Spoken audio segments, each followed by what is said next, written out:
குந்தி, என்ன நடந்தது? உன் தந்தை இப்பொழுது நம்மிடம் நல்ல செய்தி தானே சொன்னார்? பத்ரா, நீ அந்த சம்பவத்தை மறந்து விட்டாயா? எந்த சம்பவம்?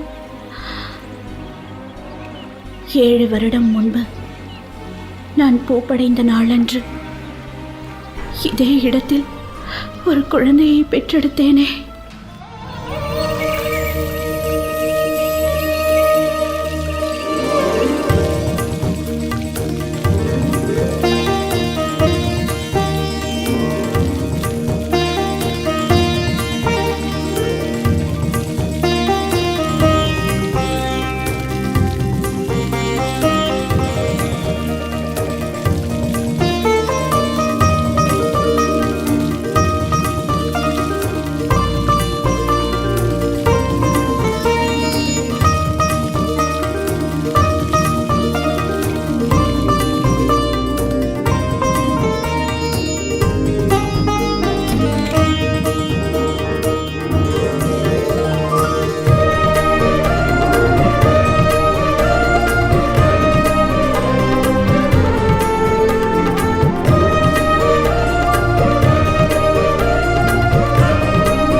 இன்னும் நீ சிறு குழந்தை அல்ல, அடங்கி ஒடுங்கி இருக்க வேண்டும். என்னவாயிற்று? நீங்களாவது சொல்லுங்கள். உங்கள் சொல்லுக்குத்தான் அவள் கட்டுப்படுவாள். இன்னும் சிறு குழந்தை போல் ஓடி ஆடி விளையாடி கொண்டிருக்கிறாள். இவளோடு போராட என்னால் இயலவில்லை. பிரிதை, அம்மா சொல்வதை கேள். நீ இந்த நேரத்தில் இப்படியெல்லாம் விளையாடக்கூடாது. சற்று நேரம் அப்பா, இப்பொழுது விளையாடாமல் வேற எப்பொழுது விளையாடுவேன்? பார்த்தீர்களா? பிரிதை, எனக்கு தெரியும் நீ எங்கள் பேச்சை அனுசரிக்க மாட்டாய் என்று.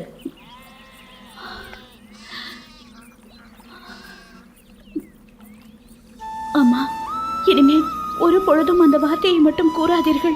நீங்கள் என்னை தத்தெடுத்த குழந்தையாக என்றுமே நினைத்ததில்லை. பெற்றெடுத்த குழந்தையை விட ஒரு படி மேலாகவே என் மீது அன்பு வைத்து வளர்த்து ஆளாக்கி இருக்கிறீர்கள். அதை நான் நன்கு அறிவேன். என்றும் உங்கள் மனம் வேதனைப்படுவது போல் நான் நடந்து கொள்ளவே மாட்டேன் அம்மா. உன் மனதை வேதனைப்படுத்த வேண்டும் என்பதற்காக நான் இதை சொல்லவில்லை அம்மா. இன்னும் சில வருடங்களில் நீ ஒருவனுக்கு மனைவியாக போகிறாய். அதை நீ புரிந்து கொள்ள வேண்டும். அப்பொழுது எங்களை யாரும் குறை சொல்லிவிடக் கூடாதல்லவா? ஆமாம் பிரிதை, சிறுவிளைத்தனத்தை விட்டுவிட்டு பொறுப்போடு நடந்து கொள்ள வேண்டும். புரிகிறதா? எல்லாம் புரிகிறதப்பா. நான் எப்படி விளையாடாமல் பொழுதை கழிப்பது என்பதுதான் எனக்கு விளங்கவே இல்லை. உன்னை விளையாட வேண்டாம் என்று சொல்லவில்லை. உன் தோழியை அழைத்துக்கொள், அரண்மனையிலேயே ஓரிடத்தில் அமர்ந்து உன் விருப்பம் போல் விளையாடு. இப்படி வெளியே ஓடியாடி விளையாட வேண்டாம் என்றுதான் சொல்கிறோம். ஆகட்டும் அப்பா, நான் நாளை முதல் அப்படியே செய்கிறேன். இப்பொழுது என் தோழியோடு சிறிது நேரம் விளையாடிவிட்டு வருகிறேன்.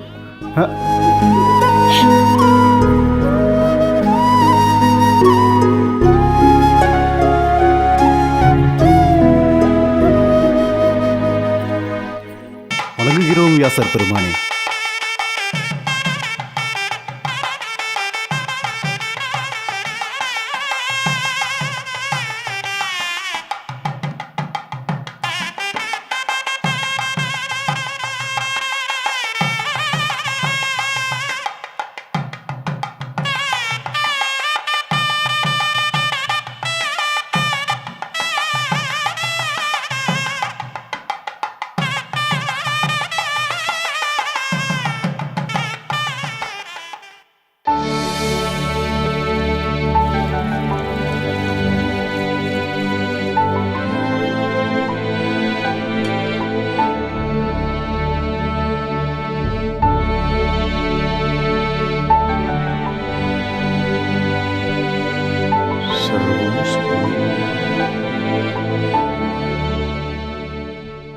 வியாசர் பெருமானே, தனுர்மாத பூஜைக்காக மதுராவில் தாங்கள் எழுந்தருளியது பூர்வ ஜென்மத்தில் நாங்கள் செய்த புண்ணியம்.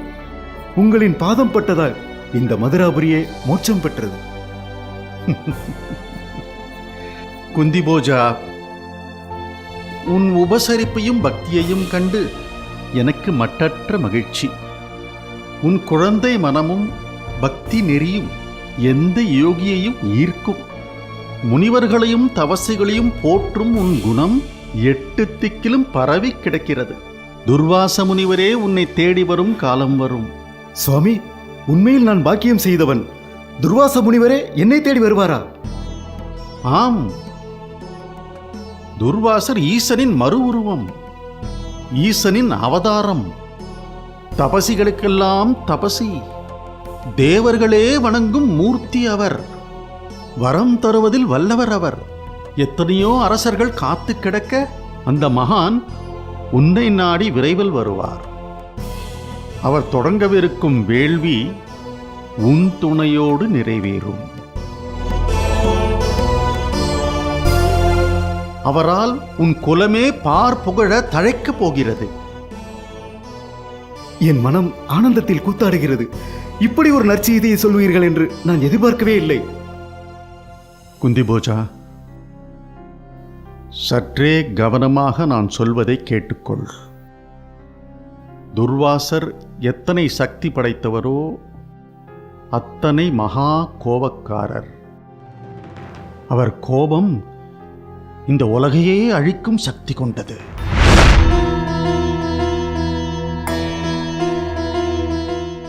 வரம் கொடுப்பதில் எப்படி துர்வாசர் வள்ளலோ அதேபோல் சாபம் கொடுப்பதிலும் வஞ்சனையில்லாதவர்.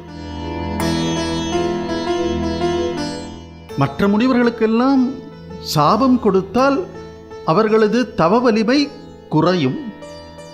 ஆனால் துர்வாசருக்கோ சாபம் கொடுக்க கொடுக்க அவரது தவ வலிமை உயரும்.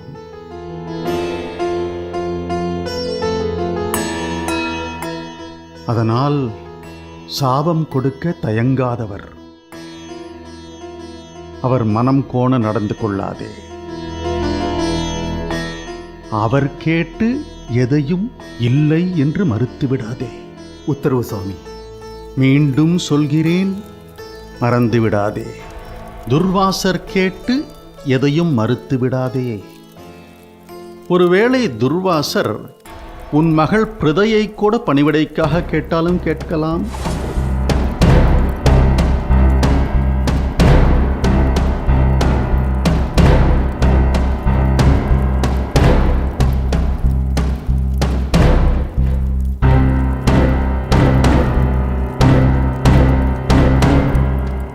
பருதை எதற்கு சுவாமி அவர்களே? துர்வாசர் மனம் குளிர நானே அவருக்கு பணிவிடைகள் செய்கிறேன். துர்வாசர் எப்பொழுது எதை கேட்பார், என்ன செய்வார் என்பது யாருக்கும் தெரியாது.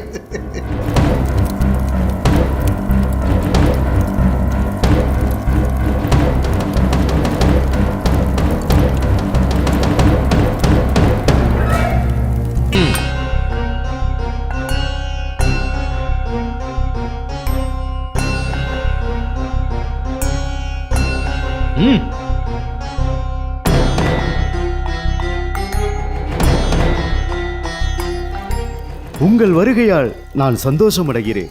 நீங்கள் அந்த மகாருத்ரனின் அவதாரம், அந்த ஈசனையே நேரில் கண்டது போல் என் மனம் மகிழ்கிறது. தங்கள் வருகையால் இந்த மதுரா பூமியே புண்ணிய பூமியாகிறது. ஆனால் தங்கள் சினத்திற்கான காரணம் மட்டும் என்னவென்றே தெரியவில்லை. இந்த வெளியலங்கார மரியாதையை விட உன் மனதில் உள்ள மரியாதைதான் எனக்கு முக்கியம். என் அன்பு ஆத்மார்த்தமானது. தங்களுக்காக என் உயிரையும் தர சித்தமாக இருக்கிறேன். நான் கேட்கப் போவதற்கு நீ என்ன செய்யப் போகிறாய் என்பதை பொறுத்துத்தான் எல்லாம் இருக்கிறது. அடியேன் தங்களுக்கு என்ன செய்ய வேண்டும் என்று உத்தரவிடுங்கள். 1 வருட காலத்திற்கு நான் கடும் தவத்தில் மூழ்கியிருக்கப் போகிறேன். சில வேள்விகளையும் செய்யப் போகிறேன்.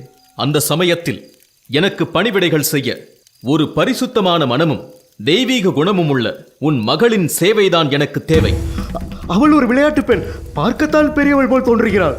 அவள் கருணை உள்ளம் கொண்டவள், அது எனக்கு நன்றாக தெரியும். உன் மகளால் மட்டும்தான் நான் செய்யப் போகும் தவத்திற்கு உதவி செய்ய முடியும். நான் பணிவிடை செய்கிறேனே. எனக்கு வேண்டியது உன் மகள், நீ அல்ல. உன் மகள் பிரதை எனக்கு பணிவிடை செய்யும் காலத்தில் நீங்கள் அவளை முற்றிலுமாக மறந்துவிட வேண்டும். 1 வருட காலத்திற்கு நீயோ உன் உறவினரோ அவளிடம் எந்த உறவும் பாராட்டக்கூடாது. அவள் தினமும் தூய்மையாக விரதமிருந்து என் வேள்விக்கான பணிகளை மனமுவந்து செய்ய வேண்டும். நாளை சூரிய உதயத்தின் போது உன் மகள் என் வேள்விச்சாலைக்கு வர வேண்டும்.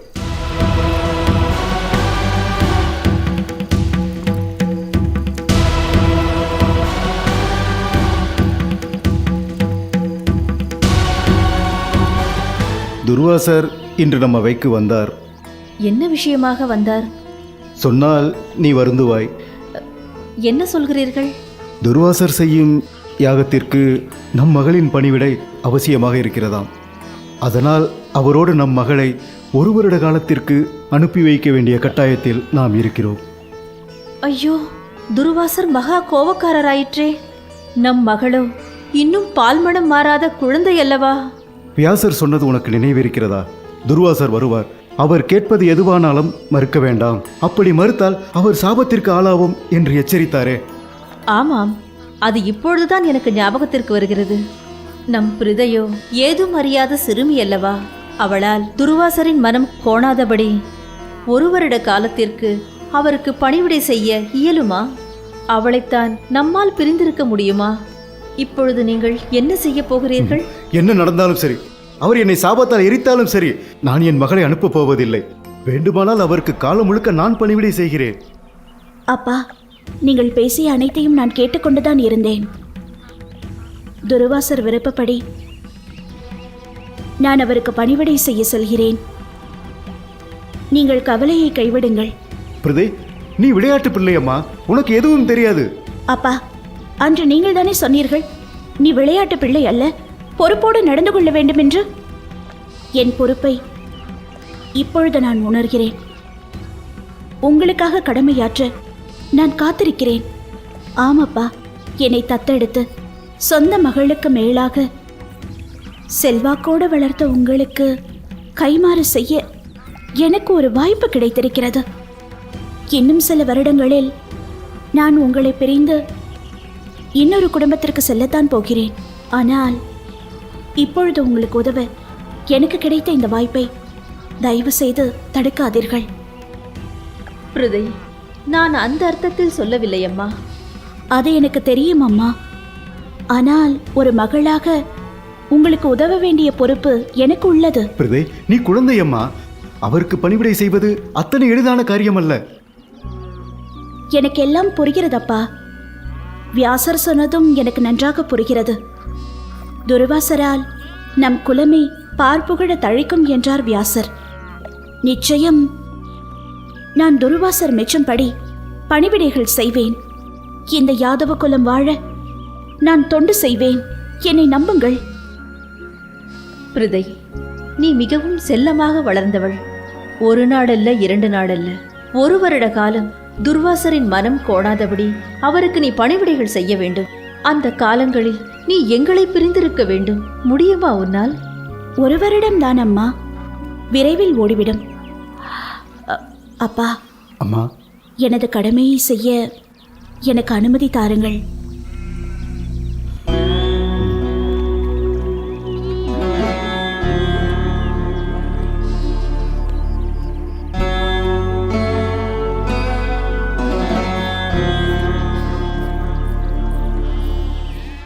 நாம் பெற்றெடுத்த பிள்ளை கூட இப்படி ஒரு இக்கட்டில் உதவி இருக்குமா என்று தெரியவில்லை.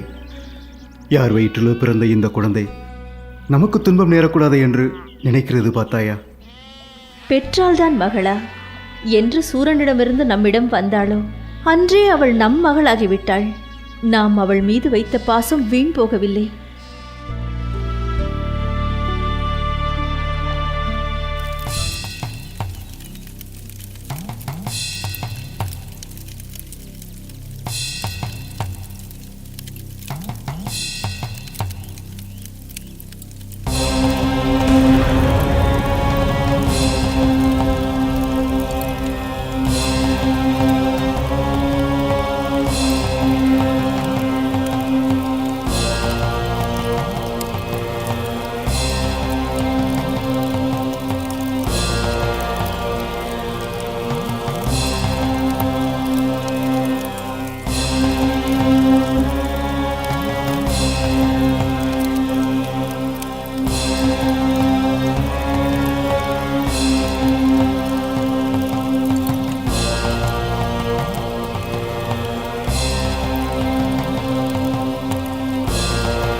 குந்தி,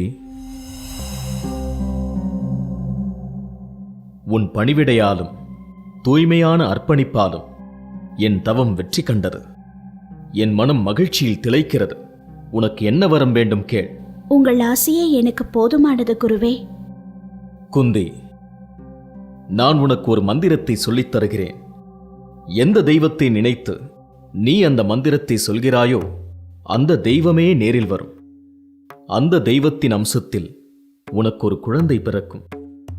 ஆனால் ஒரு எச்சரிக்கை, தேவை ஏற்படும் போது மட்டுமே நீ அந்த மந்திரத்தை உச்சரிக்க வேண்டும்.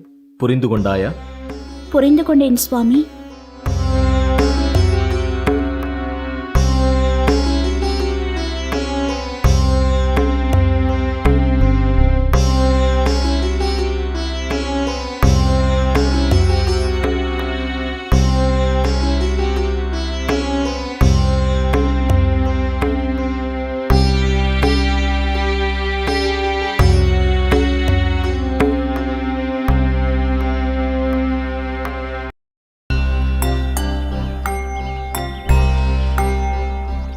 பத்ரா, துர்வாசர் எனக்கு ஒரு மந்திரம் கற்றுக் கொடுத்தார், உனக்கு தெரியுமா? முனிவர்களுக்கு மந்திரம் சொல்வதை தவிர வேறென்ன வேலை? ஏய், அப்படியெல்லாம் சொல்லாதே. அவர் பெரிய மகான். அவர் சொல்வது நிச்சயம் பலிக்கும். அப்படி என்ன மந்திரத்தை அவரிடம் கற்றுக்கொண்டாய்? எந்த தெய்வத்தை நினைத்து அந்த மந்திரத்தை சொல்கிறோமோ அந்த தெய்வமே நேரில் வந்துவிடுமாம். வேடிக்கையாக இருக்கிறது. தெய்வம் நேரில் வருமா? நடக்கிற காரியமா இது? எனக்கும் அதுதான் குழப்பமாகவே இருக்கிறது. இப்பொழுது சூரிய பகவான் வானத்தில் தான் இருக்கிறார். அவரை நாம் அழைத்தால் அவரால் இங்கு எப்படி வர முடியும்? அதானே. நான் சூரிய பகவானை அழைத்து பார்க்கவா? அழைத்துதான் பாரேன். ஆனால் அவர் என்ன வரவா போகிறார்? நான் வீட்டிற்கு போய் நமக்கு தின்பண்டங்கள் கொண்டு வருகிறேன்.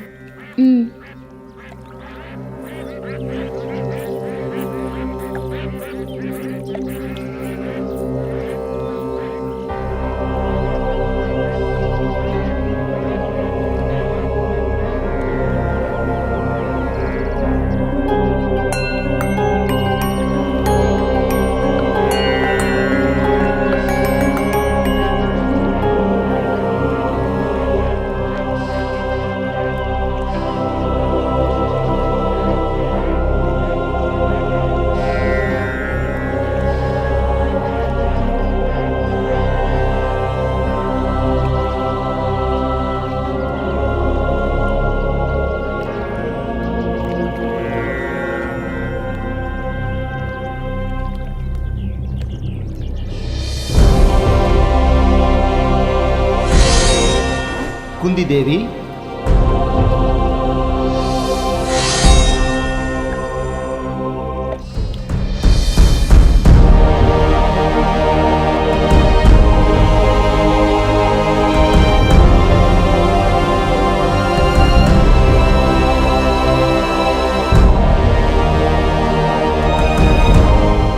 குந்தி, நீ என்னை அழைத்ததால் இப்பொழுது என் அம்சத்தில் உனக்கு ஒரு குழந்தை பிறக்கப் போகிறது. நான் விளையாட்டாகத்தானே இந்த மந்திரத்தை சொன்னேன். எனக்கு குழந்தை எல்லாம் வேண்டாம், நீங்கள் செல்லலாம். இது விளையாட்டல்ல. நீ அந்த மந்திரத்தை சொல்லி என்னை அழைத்ததால் நான் இங்கு வந்தேன். இப்போது அந்த மந்திரத்தின் பலனை தராமல் என்னால் திரும்பி செல்ல முடியாது. இல்லை இல்லை, நான் கன்னி பெண். என் தாய் தந்தையருக்கு இது தெரிந்தால் என்னை கொன்றே விடுவார்கள். நீ மந்திரத்தை சொல்லி என்னை அழைத்ததால் தான் நான் இங்கு வந்தேன். இந்த மந்திரத்தின் பலனை யாராலும் மாற்ற முடியாது. நீ குழந்தையை ஏற்றுக்கொள்ளாவிட்டால் இந்த வரம் கொடுத்த துர்வாசருக்கு பெரும் கேடு நேரும். அத்தோடு மட்டுமல்ல, உன் குலமே எரிந்து நாசமாகும். வருந்தாதே குந்தி. உன் வயிற்றில் பிறக்கப் போகும் குழந்தை என் அம்சத்தில் கவச குண்டலங்களோடு பிறப்பான். அந்த பிரசவம் இப்பொழுதே நிகழ்ந்துவிடும். உரிய நேரத்தில் அவன் உனக்கு உதவுவான். குழந்தை பிறந்த மறுகணமே மீண்டும் நீ கன்னிப்பெண்ணாவாய்.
என்ன நடந்தது? யார் இந்த குழந்தை? நான் சூரிய பகவானை நினைத்து மந்திரத்தை சொன்னேன் அல்லவா, அதன் பலனாக நான் உடனே கர்ப்பம் உற்று அக்கணமே குழந்தையும் பிறந்து விட்டது. விளையாட்டு இப்படி விபரீதமாகும் என்று நான் கனவிலும் நினைக்கவில்லை.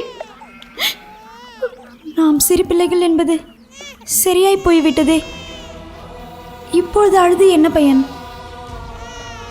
மேற்கொண்டு என்ன செய்வதென்று யோசிப்போம். எதை யோசிப்பது? இந்த குழந்தையோடு நான் எப்படி அரண்மனைக்கு செல்வேன்? என் தாய் தந்தையர் முகத்தில் எப்படி விழிப்பேன்? அவர்களுக்கு நான் என்ன பதில் சொல்வேன்?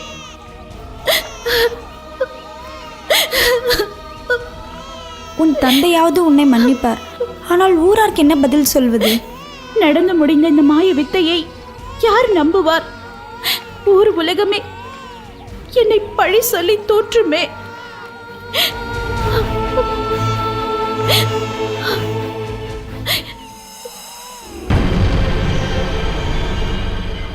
ஐயோ என் செல்வமே, இப்படி ஒரு தெய்வ குழந்தை யாருக்கு கிடைக்கும்? என்ன நடந்தாலும் சரி, நான் இந்த குழந்தையை அரண்மனைக்கு எடுத்துக்கொண்டுதான் வருவேன். என் பெற்றோர் என்ன வேண்டுமானாலும் கூறட்டும். என் தாய் தந்தையர் என்னை மன்னித்து குழந்தையோடு ஏற்றுக்கொள்வார்கள். ஐயோ குந்தி, என்ன உளறுகிறாய்? உன் தந்தை உன்னை வெட்டி ஆற்றில் விட்டுவிடுவார். ஊரும் உலகமும் உன்னை தூற்றும். மனதை கல்லாக்கி கொண்டு மாற்று வழியில் யோசி.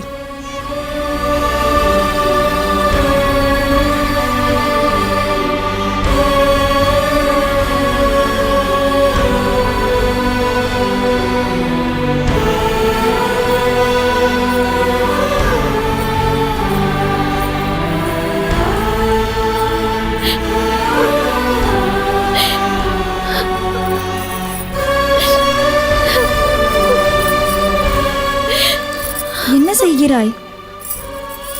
இதை தவிர வேறு என்ன வழி இருக்கிறது? என் குழந்தையை பெட்டியில் வைத்து ஆற்றில் விட்டு விடுவோம். நிச்சயம் யாராவது காப்பாற்றுவார்கள். குழந்தையோடு நான் அரண்மனைக்கு திரும்பினால் நீ சொன்னது போல் என் குல பெருமை நாசமாகிவிடும்.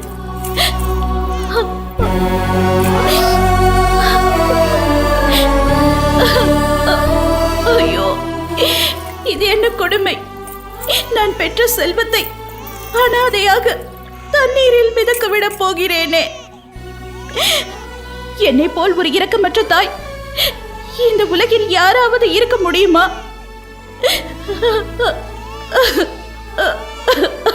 குந்தி, நீ எடுத்திருக்கும் இந்த முடிவுதான் சரியானது. நீ ஒரு உயிரை பற்றி யோசித்தால் பல உயிர் பறிபோகும். ஊர் பழிக்கஞ்சி உன் பெற்றோர்கள் உயிர் துறப்பார்கள். என் செல்வமே, இந்த பாவி வயிற்றில் எதற்காக வந்து பிறந்தாய்? துர்வாசருக்கு பணிவிடை செய்தது பாவமா?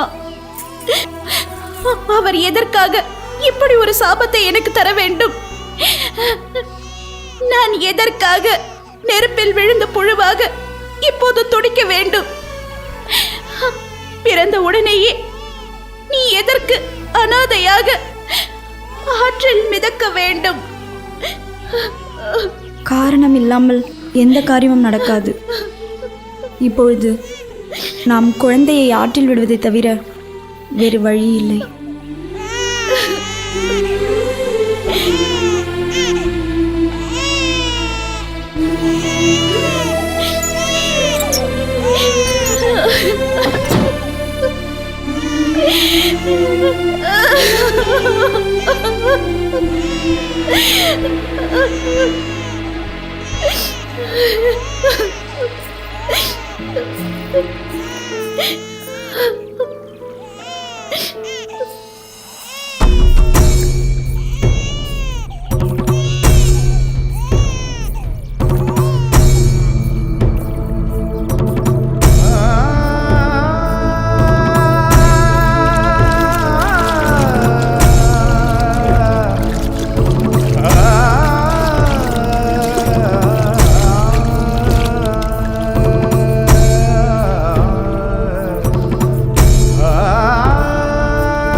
என்னவாயிற்று? ஏன் இந்த கண்ணீர்? உனக்கு இந்த திருமணத்தில் விருப்பம் இல்லையா? எப்படி விருப்பம் வரும்? நான் ஒரு குழந்தைக்கு தாய். என்னால் எப்படி மனசாட்சியே இல்லாமல் ஒருவரை மணந்து கொள்ள முடியும்? குந்தி, நீ பெரும் குழப்பத்தில் இருக்கிறாய். உன் அறியாத வயதில் நடந்த சம்பவம் அது. ஏதோ விளையாட்டை தொடங்கினோம், அது வினையாக முடிந்து விட்டது. அதற்கு நீ எப்படி பொறுப்பாவாய்? என் பொறுப்பை தட்டி கழிக்க சொல்கிறாயா? பொறுப்பை என்றோ தட்டி கழித்து விட்டோம். இன்று அதை பற்றி வருந்தினாலும் பயனில்லை. இந்த திருமணம்தான் உனக்கான வாழ்க்கை. தயக்கம் இல்லாமல் ஏற்றுக்கொள்.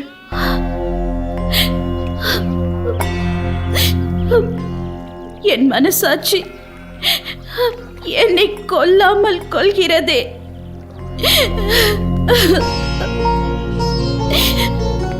அறிந்தே தவறு செய்திருந்தால் நீ இப்போது வருந்துவதில் அர்த்தம் உண்டு. நீ தவறை செய்யவில்லையே, பின்பு எதற்காக வருந்த வேண்டும்? குழந்தையை இரக்கமே இல்லாமல் ஆற்றில் விட்டது தவறில்லையா?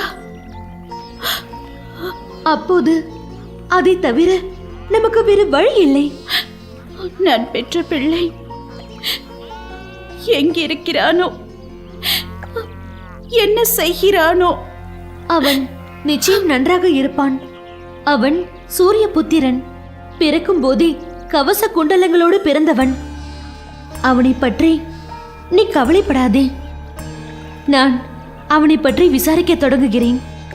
இப்போது நீ இந்த திருமணத்திற்கு சம்மதிப்பதுதான் உன் பெற்றோருக்கு செய்யும் மரியாதை.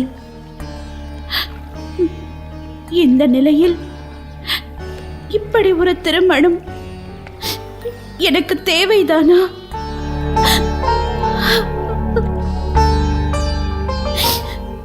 நிச்சயம் தேவை. நீ ஒரு பாவமும் அறியாதவள். மந்திரத்தின் வீரியம் அறியாது அதை உச்சரித்தாய். விபரீதம் நடந்து விட்டது. மீண்டும் கண்ணியானாய். இப்போது நீ திருமணத்திற்கு ஒத்துக்கொள்வதுதான் புத்திசாலித்தனம். அன்று அறியாத வயதில் நடந்ததை நினைத்து நினைத்து காலம் முழுவதும் வருந்தக்கூடாது. உன் கண்ணீருக்கு சக்தி இருந்தால் என்றாவது ஒரு நாள் உன் மகன் தேடி வருவான். உன் துயரை நிச்சயம் தீர்ப்பான். இந்த விஷயம் எல்லோருக்கும் தெரிந்தால்? உன்னையும் என்னையும் விட்டால் இந்த விஷயம் அந்த கடவுளுக்கு தான் தெரியும். கடவுள் உன் நிலையை நன்கு அறிவார். அவர் உன் பக்கம் இருப்பார். என் பேச்சை நம்பு. திருமணத்திற்கு ஒப்புக்கொள்.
இங்கு 2 சிங்கங்கள், நான் 3வது சிங்கம்.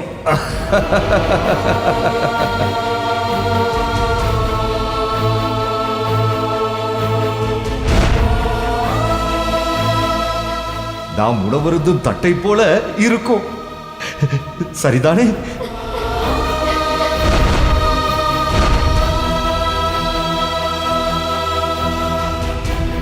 தலைமை சரியாக இருந்தால் எல்லாம் சரியாக இருக்கும்.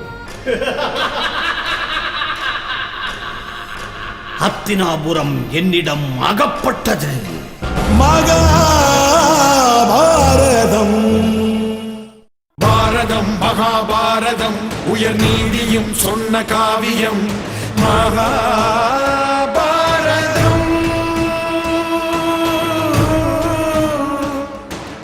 மகாபாரதம். மண்ணை பெரிதென்று தேடும் ஒருவன், மனிதம் உயர்வென்று நாடும் ஒருவன், வன்மம் வாழ்வென்று வாழும் ஒருவன், நானே உலகென்று காட்டும் ஒருவன். பரித்ராணாய சாதூனாம் விநாசாய துஷ்கிருதாம் தர்ம சம்ஸ்தாபனார்த்தாய சம்பவாமி யுகே யுகே.